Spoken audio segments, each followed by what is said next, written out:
Okay, we're back at Lunatic Garage. Ricky's on the dyno. Hey Josh, what's the most power an NA engine has made on the dyno? If you were to guess. NA? Big block Ford made like 670. All right, well, LS. LS, Sir. 532. Pretty sure that's my number. 632, sorry, 632. 632. Serious? All right, well, we're not doing that today. I don't think. Way to make me feel good and then all of a sudden crush my spirits. Yeah, sorry. 632. All right, well, 600 is my goal. I think it'll do it. We want all of the NA power today. Dude, why are you talking smack about my fuel pump? The fuel pump is awesome. Oh, just like the clutch and the cam, it's perfect. It's got brushes in it.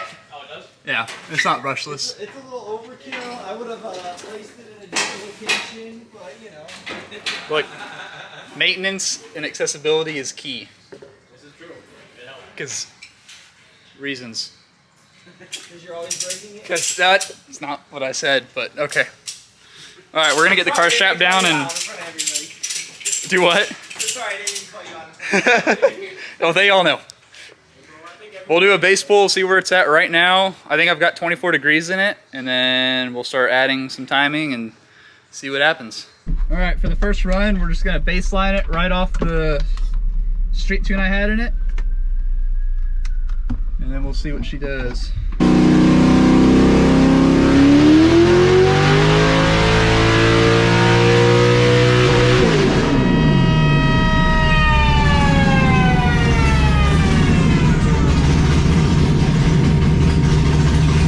Okay, so that pool was 26 degrees, my bad. 26 degrees timing. Let me see how our fuel chart looked.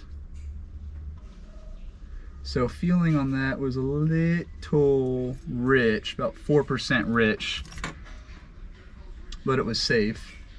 So let's get to the graph and see what it looks like. Josh has my customer name in here as Hiram. I'm not kidding, it says 99 Corvette customer Hiram. So the blue curve is my best run with the 243 heads. But, you know, everything perfect, timing perfect and everything. So before we adjust timing, I'm gonna lean it out a little bit because I didn't like quite how rich it was. And then we'll do another lick and see how it looks like. Okay, new tune is flashed on. Go for a second pull, still going to 7,400 RPM. And everything's going good.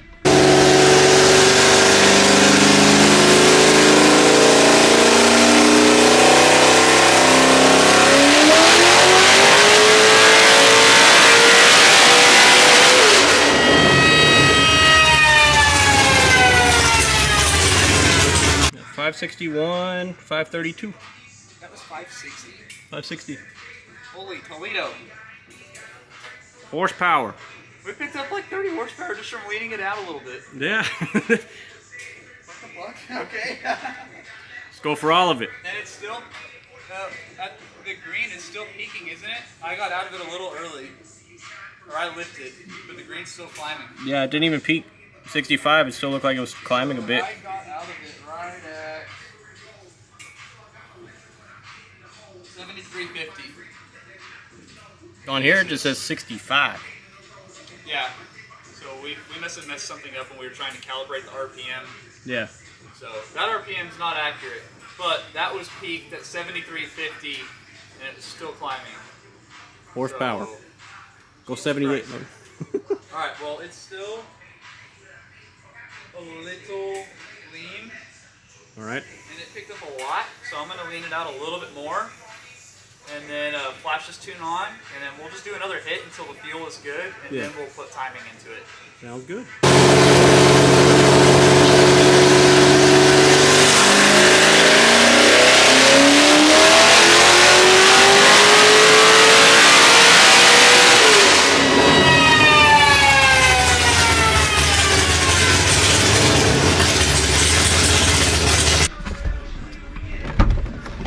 how did that one do? 566?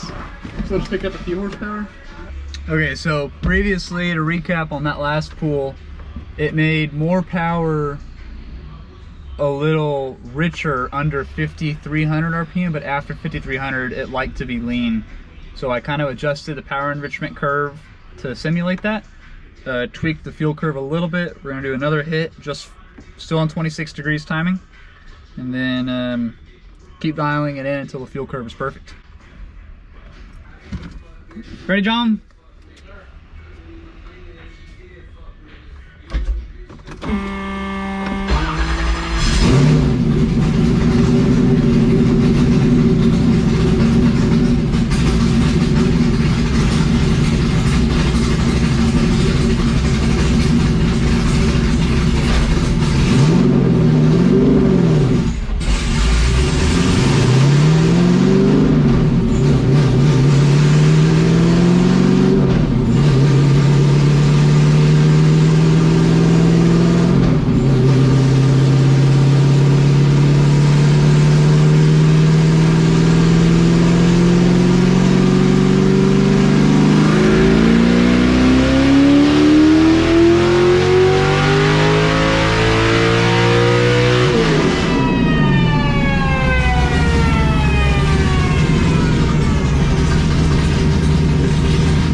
Okay, so that run, we're up to 579 horsepower, so just at the very end of the pool, which is about 7,300 RPM. That's weird. So it's still making less down low, even though it's richer again, but leaner up here. It's kind of weird. I'm gonna have to look at the log from that 17 run and see what the fuel curve looked like and what I'm missing down there, but making up for it up here. Okay, so the fuel curve's kind of being a little interesting. Under 5,200 RPM, it likes to be richer, and after that, it likes to be quite a bit leaner. And so I kind of I just widened the gap both ways. I made it a little richer down low, and I made it a little leaner up top again, because it keeps picking up top as I go leaner and leaner. And we're still not like super lean. In gas scale, we're 12.5 to 1. So, of course, we're running E85, and I'm tuning with Lambda, so it's a little different. But we're still super conservative. Still only have 26 degrees in it. We're making 579.5 horsepower, not quite 580 yet. And it's making it at the very end at like 7,350, 7,400. And so I know I can turn the motor 78. I don't want to do that until we're at the race, just in case it hurts the rod bearings a little, but it'll be fine. So anyways, next pool coming up, see if we can crack 580, and if the fuel curve looks good, and we pick up the power down low that I lost previously, then we'll add some timing, and I think it'll pick up a lot with a little extra timing. So here we go.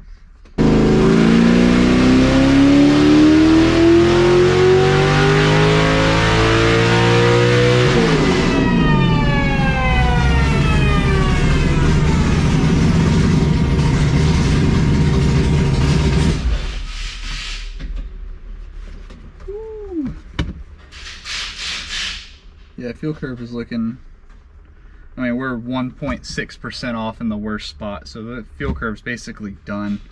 How did that overlay? 580? So we're about done on fuel, really. I don't think there's any much more to gain there. So let's add some timing. Make it spicy. Get 20 more horsepower, 600 on this dyno.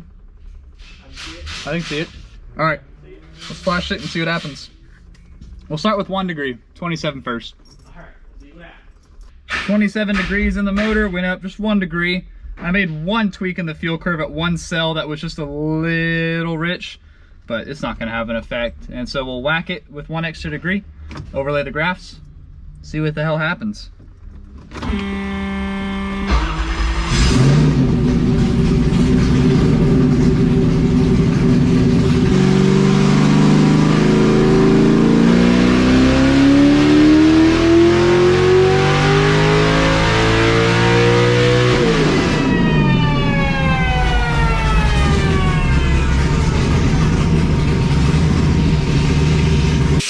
low and made no difference. Interesting.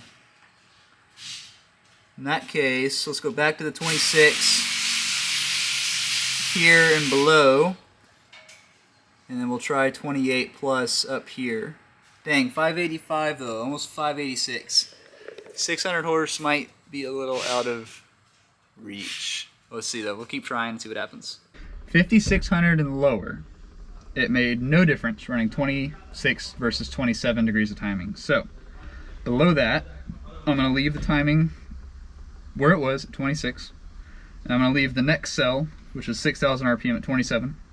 And then 6,000 plus, we're gonna try 28 because it was picking up more with the extra timing at the very last bit of RPM.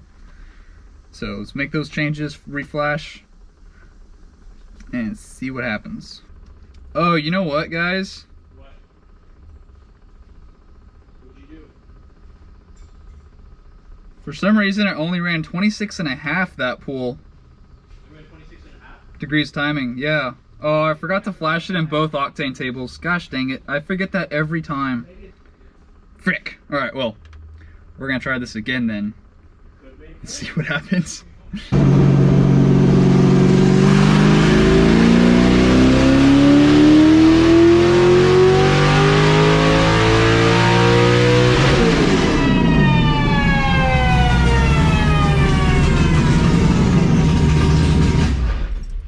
What the heck? That's still only 26.5. Why is it not taking it? Did it just overlay pretty much? Yeah. Fuck. Well, that's good. They picked up a little bit in mid-range, but sometimes they don't want as much timing. You might have too much timing in it before. No, like the tune is not taking the timing. Like I'm missing something and it's not running the timing I want it to run. Well, I know, but how much were you running on 3 pools before that? Was it running the 20? The same. I keep flashing more timing and the tune's not actually delivering it to the car, so I'm missing something somewhere. That's a... 580. Like that's still 26.5 and I don't... Why are you not running 27? You stupid car. What am I missing? Ben, I need a bigger cam. This one's too small. You'd be like, are you kidding me? You'd be like, no. Good enough. No, you're done. No. No more. Okay. If I go to my spark table, low octane, 27 degrees. From 27 degrees even. 27 degrees here too. Why is it not doing what I would tell it to do? And then if I go to the log, Yeah. 26.5 degrees. Makes no sense. It does climb actually a little bit right when I tell it to. Let me just add another half then. I don't fucking know. 27.5. And it's on the high octane. Let's go to the low octane. Control, copy, paste. 27.5. Alright, let's try this. So from 6,000 plus, it goes to 27.5. Okay, last pool it made 589, some change. We added another half degree of timing. And really open for that 600 number. I think we'll get there. And actually on that last curve, the graph was still climbing a little bit. So we'll do another 7,400 RPM run this time, and then we'll go to 76 if it's like right there.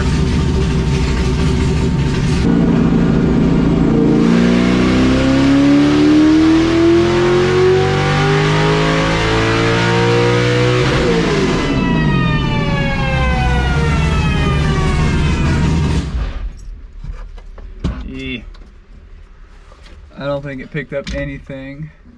Okay, so we are overlaying the graphs, and the blue line has a half degree more in it than the orange line, and you can see they're identical basically everywhere. They're within 2 or 3 horsepower, so that tells us that the extra timing actually did absolutely nothing, so we actually don't want it.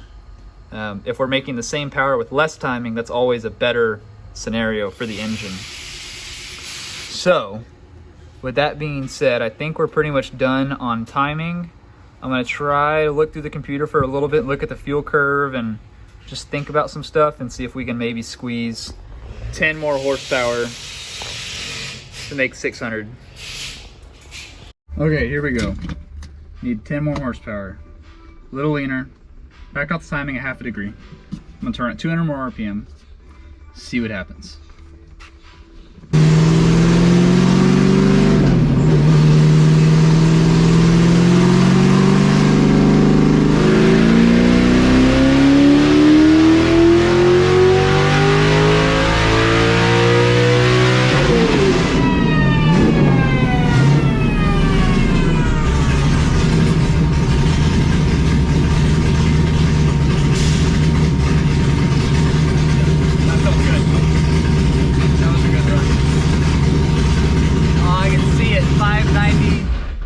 What is that, 594? Is it 594? 593? 6 more horsepower. Oh, it hurts. Okay.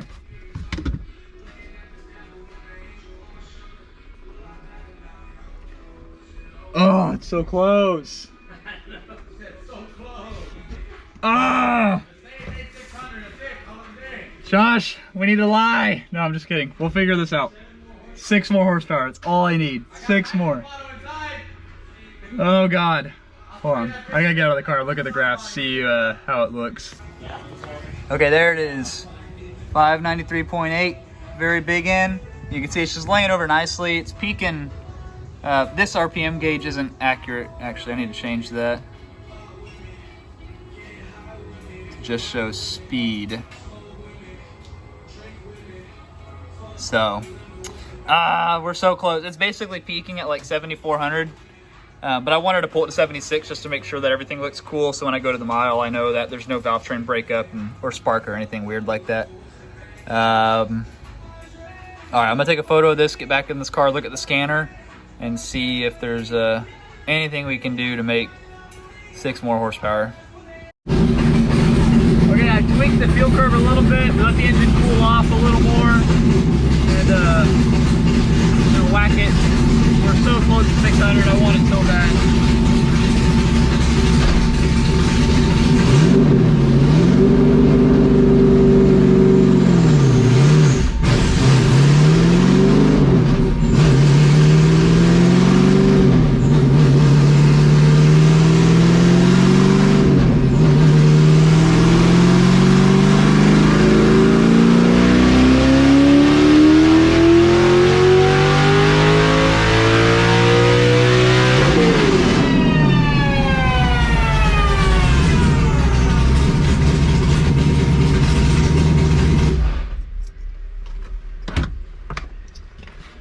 All right, lost power. What's? 590. Dang it. What? All right. That's all we got. What was it? 594? 593.29. 503. All right. Well. We'll see, maybe 590. So we put more air in the tire and he lost it. Good news is the motor is super healthy. Every pull looks awesome. Oil pressure looks awesome.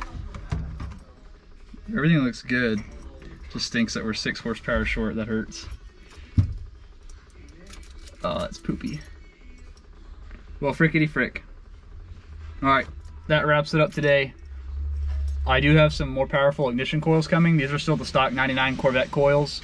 And so I'm going to swap those on, and we'll be back here on Thursday, I think, and see if we can squeeze out enough to do the 600 wheel number. But anyways, that's all I've got for y'all today. Thanks for watching. I'll see y'all next time. Okay, so off the street with my street tune that I had in the motor, this was our curve. We made 536 rear wheel and a little under 500 torque. Granted, I did get out of it early and there were some little hiccups there, but we were able to then go from that to this curve, which peaked out at 594 rear wheel. So we picked up about 60 horsepower on the dyno, which is awesome. That's still a great success, even though we're 6 horsepower short of the 600 number. And we'll be back and try to get that number with the new coil packs.